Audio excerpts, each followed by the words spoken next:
On today's edition of the Bluffton News, we'll get some insight into the new Hilton Head Hospital Bluffton Medical Campus, and Victoria Smalls joins us with a little education on the Penn Center.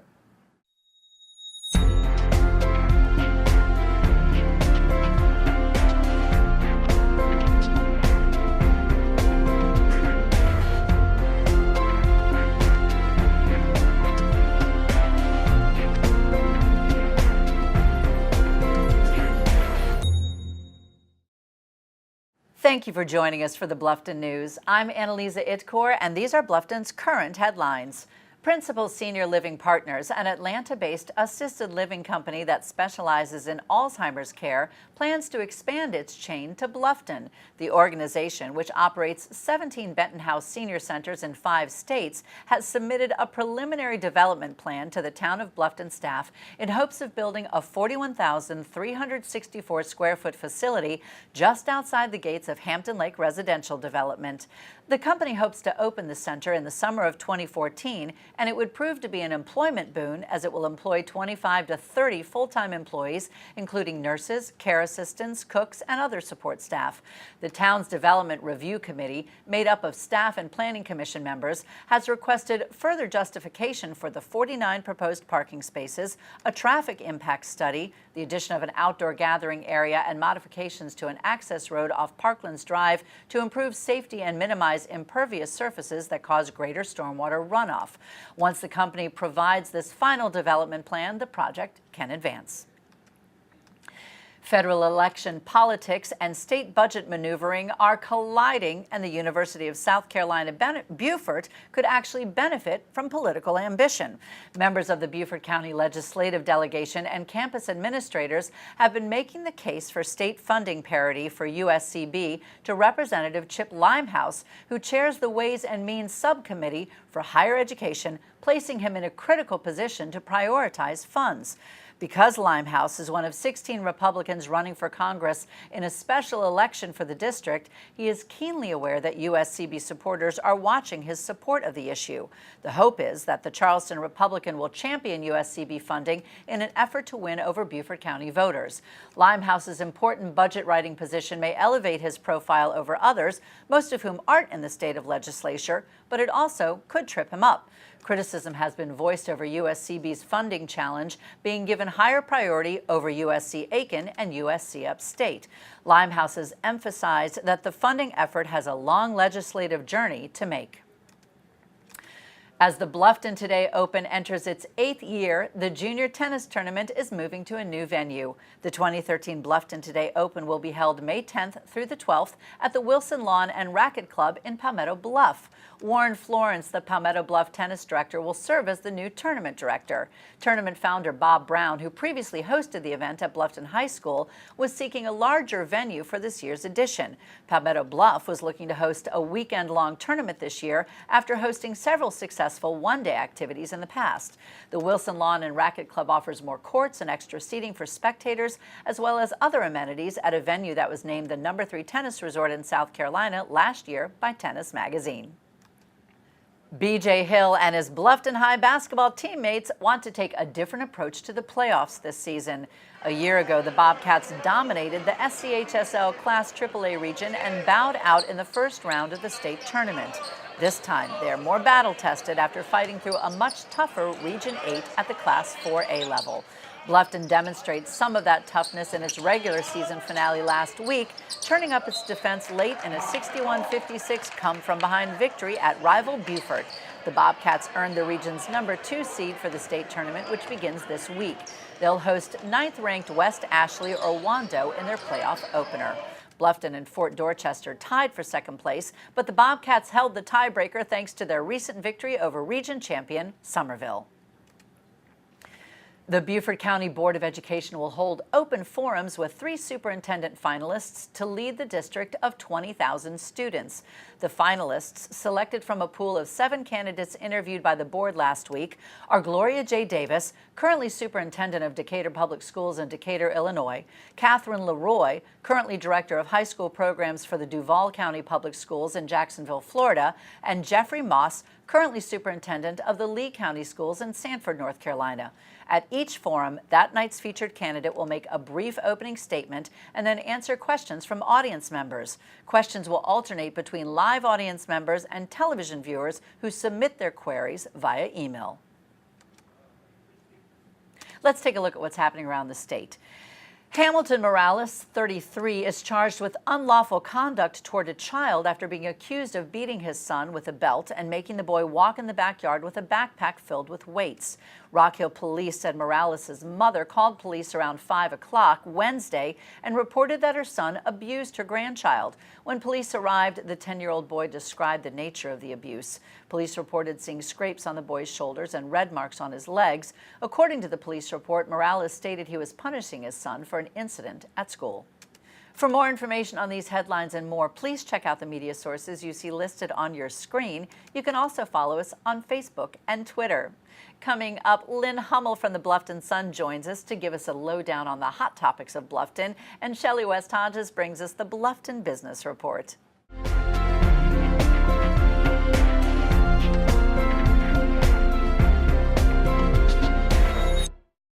The smoked chipotle burrito is really good. Yeah, my zesty cheesesteak burrito's great. Are you familiar, Pete, with the phrase, don't mess with success?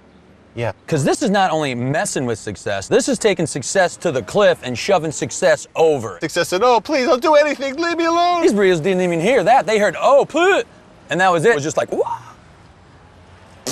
Egg everywhere. Wake up to sirloin steak and fluffy eggs with the new zesty cheesesteak and smoked chipotle breakfast burritos. This is how you Sonic.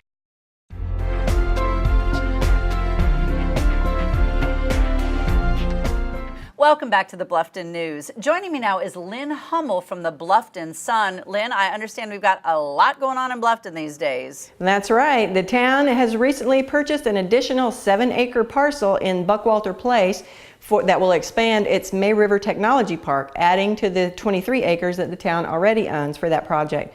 The purchase price hasn't yet been disclosed, but we do know that Hargray Communications and Palmetto Electric Co-op both put up cash for the deal, and it's expected to close March 1st. The town hopes to bring more tech companies and therefore more jobs to the area. Mayor Lisa Sulka said that having the land gives the town a competitive edge when trying to attract new companies to relocate here. Now, we have already established a base for those technology companies, haven't we? Oh, yes, we do. Itkor National has its national headquarters there in the park, and the small business incubator, the Don Ryan Center for Innovation, opened there in the spring of 2012. All right, continue to talk about sort of county, Bluffton, major business. Why is the county meeting with residents about the Bluffton Parkway redesign? Well, the county is holding a public information meeting to alert residents to proposed revisions of the design of the Bluffton Parkway where it meets Buckwalter Parkway. And it's going to be an informal meeting, a sort of an open house meeting with officials from both Beaufort County and the town of Bluffton there, and they will be able to answer any questions that people have. Okay, now where and when is that meeting going to be so we can be there? And that will be on February 21st from 5 to 7 p.m. at the Bluffton High School, and all Bluffton residents are invited to attend. Now, there's been an exciting new addition to the Beaufort County Council, a rather young voice. That's right. At age 29, Tabor Vaux is the youngest member of the County Council by a decade. He was sworn in last week as the Bluffton area representative. And as a matter of fact, he is the youngest member of council in recent decades. Vaux grew up in Bluffton and returned to his hometown after graduating from college and from law school. And he says his age won't be a liability, but rather an asset as he tries to get more diverse voices from across the community involved in the government. And we know that Vaux replaces Weston Newton, who vacated the seat when he was elected to the State House of Representatives. And Vaux will serve out the remainder of his term, which ends in 2014. You know, I know we keep focusing on his youth, but Tabor is a very experienced, well-educated, politically adept man, and I'm excited to see what he's going to bring to the table. Absolutely. I think he was a great choice. Great. Well, thank you so much for joining us, Lynne. Thank you, Anneliza. Joining me now is Shellie West-Hodges, and we're kind of taking a look at a different type of ribbon cutting. A lot of times we focus on for-profit businesses, but Shellie, I understand today we're taking a look at a not-for-profit.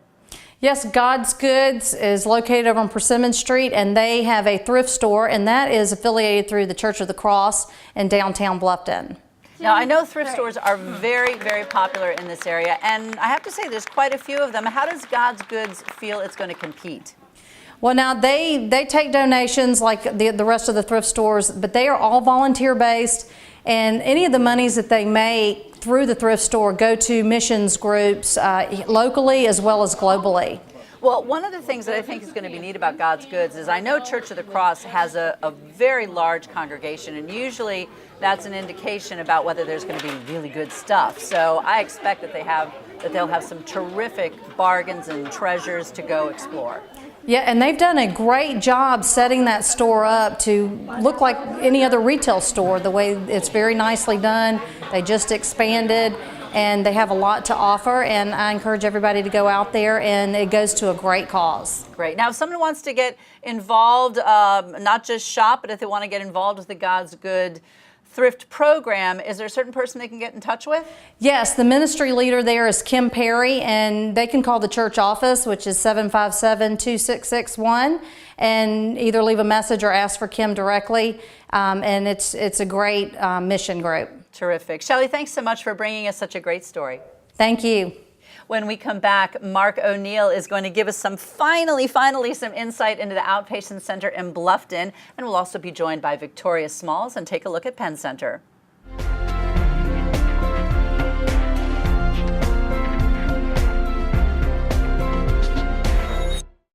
Tara's Men's Den, located beside Tara's Salon at the Moss Creek Village, is a full-service salon for men only.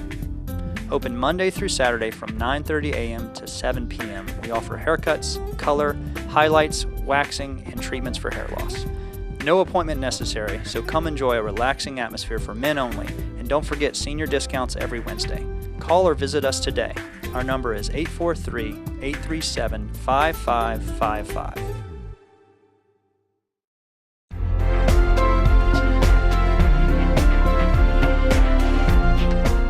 Welcome back to the Bluffton News. I am delighted to welcome Mark O'Neill from Hilton Head Hospital. Now, Mark, we've been waiting a long time to start getting some details. We're so excited about this Bluffton Outpatient Center that is opening up. Tell us a little bit about what's happened since the groundbreaking. Sure, and thanks, Anneliza. Well, it's a very exciting time. We broke ground on January 15th. It was a beautiful South Carolina day, and we had about 150 people attending from the community. And it was off to a good start after the approval process we went through. The center, as you might know, is located on the corner of Buck Island Road and 278, right next to the Island Packet and just in front of Publix. And if you drive by there now, you can see that we're well on our way already. The footings have been poured and parking lots have been laid out, so we're really excited about this phase of the project. The project really is two things. One is it's a consolidation of services that we've provided in the Bluffton area and some on Hilton Head Island, really going back into the late 1990s. And the rest of the project are some new technologies and some new services that as Bluffton grows, we know will be able to support the healthcare needs of the community. We're calling it a hospital without beds because it's got a full range of ambulatory services planned for it. We're going to have primary care physicians there, which are always needed for good health care. We're going to have our entire OBGYN program, our women's services program. Our nationally accredited breast center will centralize all its services there. We'll have a range of physical, occupational, and speech therapy available. Our new orthopedic joint replacement and sports medicine program will be placed there. And along with several other services, about 80% of the building is already committed to, and with several physicians also considering to move their private practice there. It's a very impressive facility and a very impressive project. How do you feel that the outpatient center is going to impact the health of our Bluffton residents? Well, you know, there's two pieces of our mission. One is to care for the sick, and the other, and it's more important as Affordable Care Act is implemented, to prevent disease to begin with and to educate. So many of the functions that we have in that building and within the Bluffton community are community outreach programs that will be run from there to educate the community and hopefully prevent some of the diseases that we've been talking about. Well, since we've just dealt with a terrible flu season, I know that's good news for everybody. When do you project that the project's going to be complete, and do you anticipate any further expansion? Well, I think the project should be complete by the end of the year. We've got a couple of months built in there for flex time, but we should be finished by the end of the year and as early as November. And as to expansion, the good thing about the site is it's 12 acres, so while we have no specific plans for expansion right now, as the community grows and as the needs of the community grows, we'll be prepared to be able to put it all in that one location. And it is designed to be a one-stop shop for the community of Bluffton. Well, I'm sure you're aware, Mark, of how much this project has been in the news for really, gosh, the past year. It's exciting to see it finally becoming a reality. No one could be more excited than us. Thanks for joining us. Thanks. Joining me now is Victoria Smalls, who is the Director of History and Culture at the Penn Center. Victoria, help me and help our viewers start off by giving us an overview of what the Penn Center is. Wow. Well, Penn Center is a National Historic Landmark District located on St. Helena Island here in South Carolina. And it was founded as a school, Penn School, in 1862 to educate the newly freed African and West African slaves. And the school was established, like I said, in 1862, 150 years ago. Now, why is the Penn Center such an important site? Penn Center is a National Historic Landmark District, and it serves as a cultural resource center and an interpretation site that speaks to the history and culture of the Gullah Geechee people on the Sea Islands. And our main mission is to promote and preserve the history and culture of the Sea Islands. We have over 19 historic buildings and structures on our 50-acre national district. And we have a wonderful York W. Bailey Museum, and that's our interpretation museum that speaks to the Penn School history, and also it speaks to some of the Gullah Geechee culture in our Sea Islands. Gotcha. Now, I understand you have a celebration coming up. Yes, actually, we're in the process of celebrating 150 years. We began this celebration last year, and it's a 3-year commemoration. We're really dragging this party out as long as we can. And it started in 2012, last year, with the celebration of the founding of Penn School, also the sesquicentennial of the Civil War through the Reconstruction era, and also the 150th anniversary of Robert Smalls and his capture of the planter.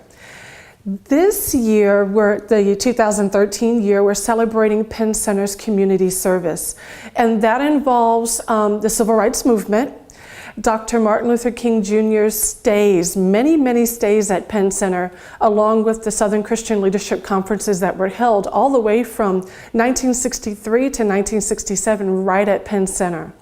Well, it's fascinating stuff, things that I know our viewers would be interested in learning more about. How do we get more information about the Penn Center? Well, you can visit our website at www.penncenter.com, or you can give us a call at 838-2432. You're such an interesting newsmaker. We're going to have you back. I would love to come back. Thank you. We have a lot of things to share. Thank you so much, Victoria. Thank you. Coming up, we have an exciting entertainment report with our brand new entertainment reporter, Kim Viljac.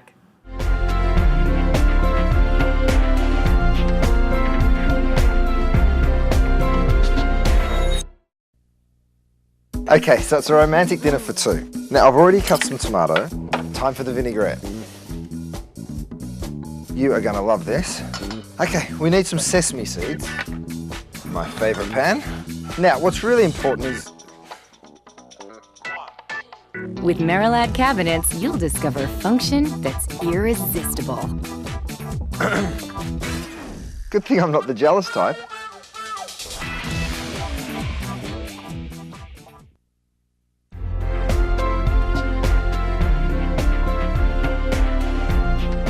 Welcome back to the Bluffton News. I am so excited to welcome Kim Viljac. Now, a lot of us know Kim from the Farmers Market of Bluffton, but today she steps into a new pair of shoes, our new entertainment reporter. Kim, tell us what's going on in Old Town Bluffton. Thanks, Anneliza.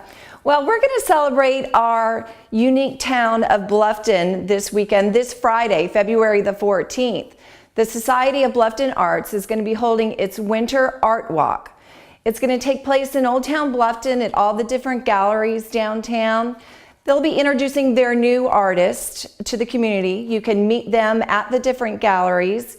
You can go by the restaurants and enjoy some local cuisine, as well as stop by your favorite boutiques and see what's going on there as well. Is there a charge for the event? Do we have to buy tickets? No, no charge at all. You just mosey around downtown. There's no charge. It takes place between 3 p.m. and 7 p.m., again on Friday the 15th. And if you need more information on that, you can call 843-757-8185 or go to townofbluffton.org. Great. Now, I understand there's some really good news out there for the chili lovers in Bluffton. Oh, yes, you bet. One of my favorites. The Bluffton Self-Help is having its second annual Red Apron Chili Cook-Off. Now, this is going to take place on February the 23rd, Saturday, down at the Tanger 2 Outlet Mall. It starts at 11 p.m. and it ends at 5, and the judging will be at 4 o'clock. Now, this is going to be some serious chili. This is sanctioned by the International Chili Society. There's 5 different categories, and it's going to be family fun all day long. That's cool. Now, is it too late to register as a participant? No, not at all. You can register. You can go to blufftonselfhelp.org or call 843-757-8000, and you can register there, and you can also buy tickets ahead of time. If you buy tickets ahead of time, there's $7 per person. If you buy at the door, it's $10 per person, and this gives you unlimited chili tastings all day. They'll have beer, soda, hot dogs also for sale, and they'll have bands all day. They'll have 3 different bands there. Well, I love my chili. Now, there's another event happening on the 23rd where you can burn a whole bunch of calories and then go eat a bunch of chili. Tell us about the mud run that's coming up in Bluffton. Right, you can work that chili off. Face Your Fears it's the first annual mud run, and it's taking place out at beautiful Palmetto Bluff. This is going to be February the 23rd, and you can still register for it.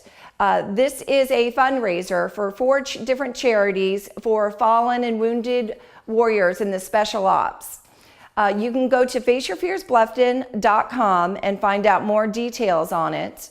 It's going to be if you've never been to one of these, you definitely need to go and see what's going on. It's a lot of fun. Great. Well, I'll tell you, it's so fun to hear about all the cool things that are happening in Bluffton. Kim, welcome aboard. Thank you. Allow me now to introduce you to the Bluffton News Pet of the Week, Henry. Henry, also known as Spider-Man, is a good-looking little guy who was rescued from a hoarder in Savannah. While it's taken him a little time to trust the human race, he is now ready and willing to be a devoted family member. He's an adorable Chihuahua Rat Terrier mix, as cute as can be and a friend to every canine he meets. For more information on Henry and other adoptable pets, please contact Brookshaven Animal Rescue at 843-757-7387. Thanks for joining me for the news program that is all Bluffton all the time. I'm Anneliza Itkor. We'll see you next time.